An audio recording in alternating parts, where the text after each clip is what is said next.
It's 5:30 in the morning. I'm not going to pretend I look great. I'm not going to fake it, right? Because I don't. I look terrible. My eyes look like two pea holes in the snow this morning because it's so early. I just woke up. I don't know. I wake up and bang, I start thinking. I can't get back to sleep, so here I am, 5:30 a.m. on a Monday. Martin Zender here, starting a new week of the Revelation series. I'm going to answer a couple of your questions today. I listened to you. You asked me things, and they're great questions. Martin, Damascus is destroyed. Damascus is prophesied to be destroyed. It exists today. When is this going to happen, and what should we do about it? I'm going to tell you when it is going to happen and exactly what you should do about it. And people say, Martin, you say that people are going to die a second time, but Hebrews 9:27 says it is appointed unto men once to die, after this a judgment. What's that all about? Well, I'm going to tell you that too, but some people die 3 times. I'll have you know, it could be. Back in the day, some people rose from the dead, you remember? At Jesus' resurrection, 500 came from the tombs. What if those people weren't so hot? We assumed they were worthy people. Why? They might have been real jerks. So they rose from the dead, and they died again because they're not with us today. I don't think so. I haven't heard any news reports about these people. So they've already died twice. Let's say they go to the Great White Throne. They were jerks. Their books are not written in the Book of Life. Harold Schmidt, I don't see you. And it's just like in the movie, the Monty Python movie and the Holy Grail, the little troll at the base of the bridge pulls the lever and boing, boing, boing, off you go into the abyss. No, you go into the lake of fire, which is the second death. So some people will die 3 times. So what's that verse all about in Hebrews? People take it out of context. I don't do that. I will explain that to you. But first, a little politics. Again, I apologize if you're not interested in hearing about Donald Trump or politics, the political landscape. Then don't listen to the next 2 minutes. I'm going to rant a little bit. But listen, this is what I think is going to happen. I believe that Donald Trump is going to broker a peace between the Israelis and the Palestinians, and people are going to be agape and aghast. How did this happen? It's going to be an amazing feat of statesmanship and statescraft. It's because Trump gets stuff done. He just goes and does it. He does it. He doesn't sit around and talk about it. He just does it. He's a deal maker. So he's going to bring these 2 parties together, I predict, and it's going to be great. And listen, the day has to come when all the detractors are going to have to say, man, I can't deny it anymore. Trump is great. And it's at that point that I'm going to say, what do you mean? It's the Antichrist. Let me slow down a little bit.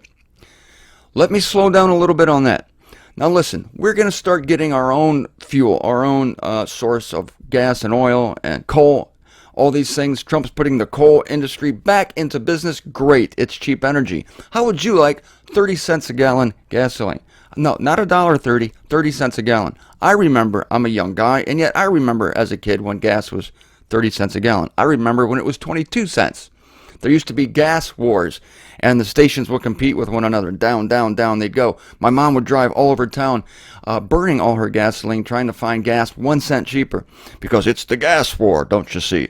And you have to find the cheapest gas. So all of the detractors now who are whining about how mean Donald Trump is, well, they're going to change their tune when gas is 30 cents a gallon, when there's peace in Israel, when their jobs come back to this country because of a decrease, an 80% decrease in regulations, a decrease in taxes, no longer penalizing achievers and giving it to underachievers or non-achievers.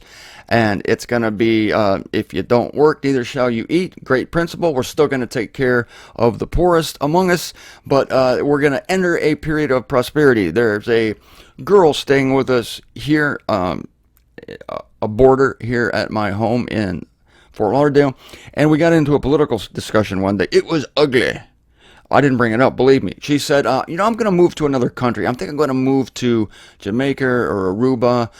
I want to take it to Bermuda, Bahama. I said, come on, pretty mama. Why are you going to move from the U.S. of A? The great country.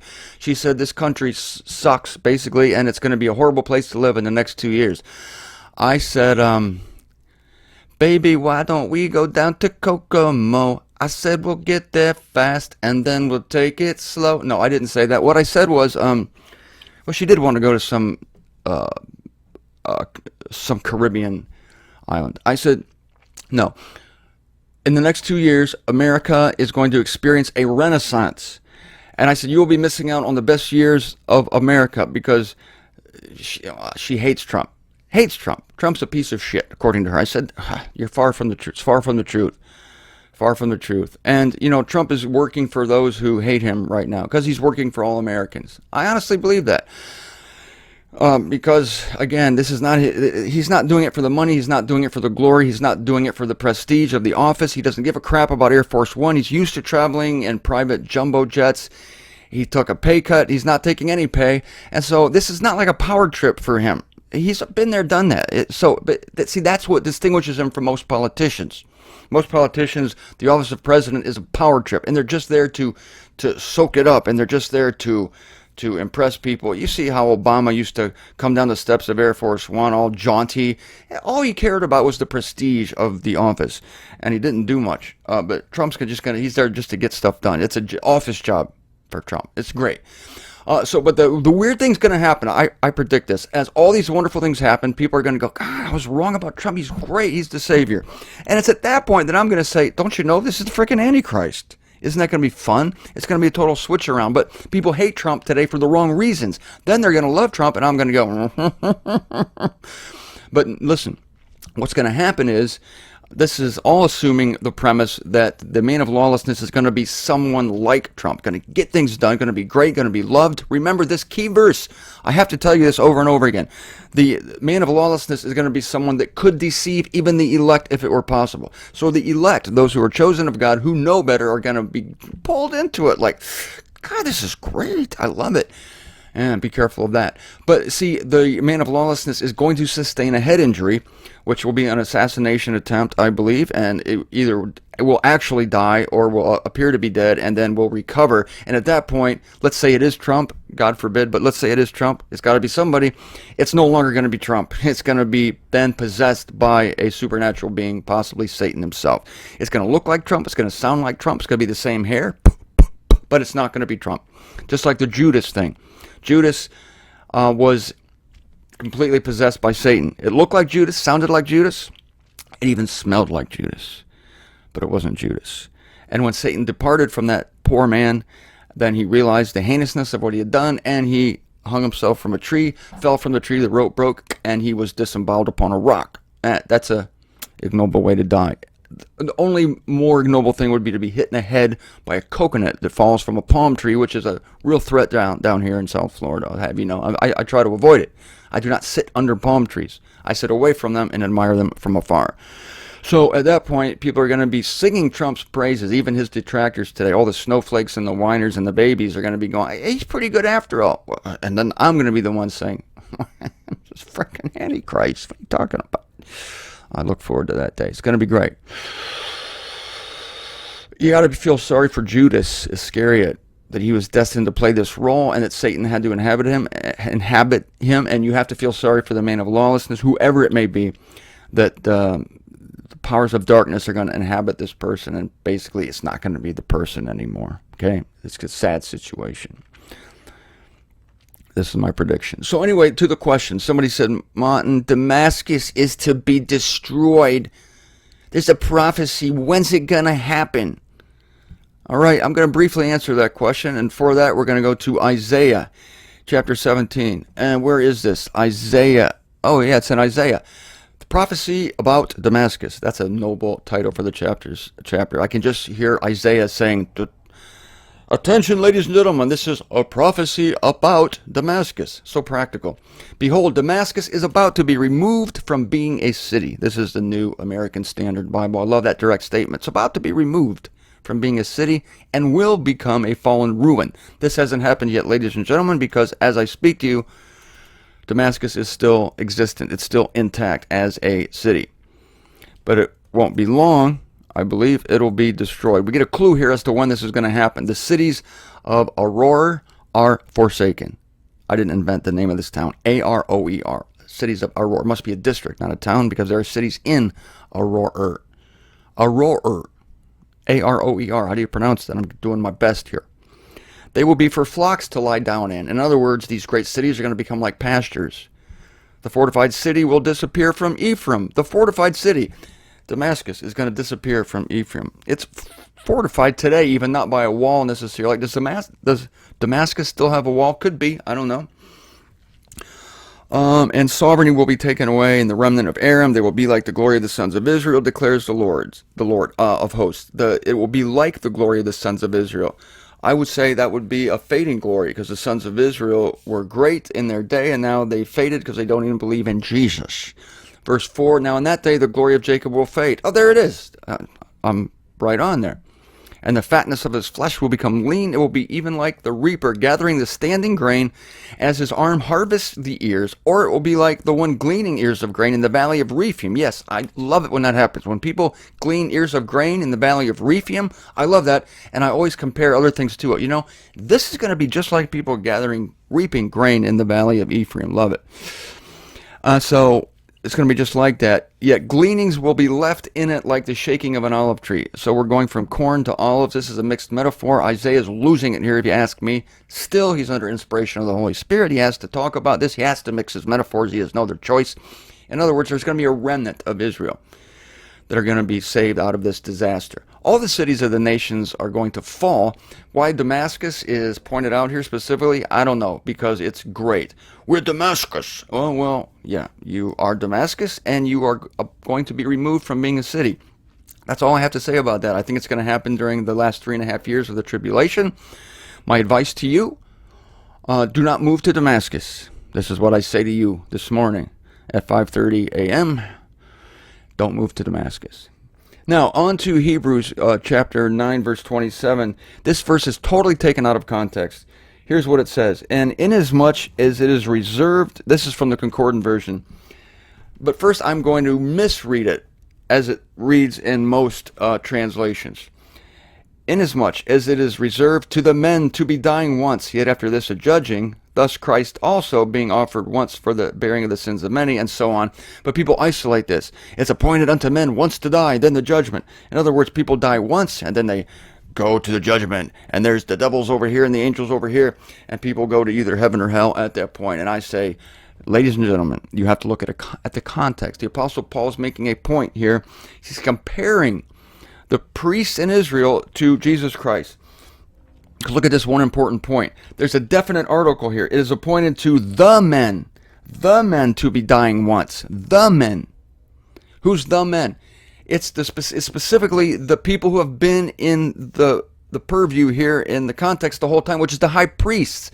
Because look, Paul's making a comparison. It is inasmuch it's reserved to the men to be dying once, after this a judging. Thus, so there's a comparison, Christ also, being offered once for the bearing of the sins of many, will be seen a second time to those awaiting him apart from sin for salvation through faith. So there's a parallel here being made between the high priest, the men, and Jesus Christ. So what is this deal with the high priest? Well, let me read now from the Concordant Commentary on the New Testament by A.E. Knock. Oh, did I lose that page? Come now. Don't tell me. Yeah, I had a computer fall out here a little while ago. I'm going to have to go back, do a live study here to concordant.org. This will be good for you. Go to concordant.org. When that page comes up, go to Expositions. Click Expositions, scroll down a little bit. And you'll see, go all the way down to the yellow part, and you'll see Concordant Commentary on the New Testament. Click on that, and you'll see all the books coming up. Click on Hebrews, and then scroll down to Hebrews 9. This is what I do. This is what I, Martin Zender, do. You can do this yourself. And you'll see Knox comment on Hebrews 9:27. Very helpful. It's a tricky passage. Knox says this. This is not a general statement, because people say, Martin, some people, it says men only die once. How could that be? You say there's a second death. Oh, it's not talking about men in general. This is Knock now. This is not a general statement concerning all men, but the men who have been in view continually, that is the Levitical priests. Read the context here in Hebrews 9. It's about the Levitical priesthood. The word judgment has no reference to the judgment of mankind for sin. People get this broad view of this, where it's not broad, it's specific. But this is a setting to rights of those cases in Israel which continued until the death of the high priest. See, that with the death of the high priest, some people were liberated. Watch this. Then he might returned to his patrimony. This was okay. The innocent manslayer lived in the city of refuge until the death of the great priest. It sounds wacky. I didn't make it up. It's a law in Israel. Go to Numbers chapter 35, verses 22 through 29. You will read about manslayers. That is those who accidentally killed somebody. Apparently, it happened a lot in Israel. I don't understand how or why, but it did. And they lived in a city of refuge until the death of that great priest, the high priest. When the high priest died, then those people who took refuge in a city, nobody could kill them, because if you accidentally killed somebody, the relatives of the person killed would come after you for revenge. You see, they were all about revenge. But if you went to this specific city of refuge, they couldn't touch you. It was like being under house arrest, but you had to stay in this safe zone. It's like a city of refuge, you see. But once the high priest died, then those people were liberated from there. And see, Paul's making an analogy here between the high priest and Christ. When Christ died, some people were liberated. That is, those awaiting him. And so Paul's using an analogy. So if you were in a city of refuge, if you had accidentally killed someone, you're like looking at your watch like, when's the high priest going to die, Harold? He's been alive for 40 years. As soon as he dies, we get out of here. Somebody poison his oatmeal or something. So as soon as the high priest died, those people were liberated. So likewise, when Christ died, many people were liberated. Okay? Yes. So, and the once has reference to what would happen when the high priest died. It is appointed them to die once. It's confusing. I'll admit it's a difficult passage, but Paul's not suddenly departing from the context, speaking of the high priest going and sacrificing for the sins of Israel, talking about Christ sacrificing for the sins of Israel, talking about the death of Christ and what that did, and comparing it to the death of the high priest and how those in these cities of refuge would be liberated. He's not suddenly departing from that context to give us a brief teaching on death. Oh, by the way, it's appointed unto people once to die, after this a judgment. Okay, back to the high priest. No, he's not doing that. It's all part of a context, a greater context. So this is what I do. I'm a stickler for this. I focus on the context, and I bring you the context so you won't be confused about that anymore. Wow, what a productive day. It's only 5:30. It's unbelievable what I've done today so far. I'm pretty pleased with myself. We have determined that you should not move to Damascus. That advice from me to you, free of charge. And we have determined that America is going to be great again. But you know, when that happens, then don't be deluded, don't be deceived, because things are going to look their best before they go down the tubes. Because the man of lawlessness will eventually be possessed by a powerful spiritual being, if not the adversary himself. It's scary times. And we've also learned that some people do die more than once. Some people die twice. Some poor saps die 3 times. Can you imagine funeral expenses again? Funerals are expensive. Sometimes they're more expensive than weddings.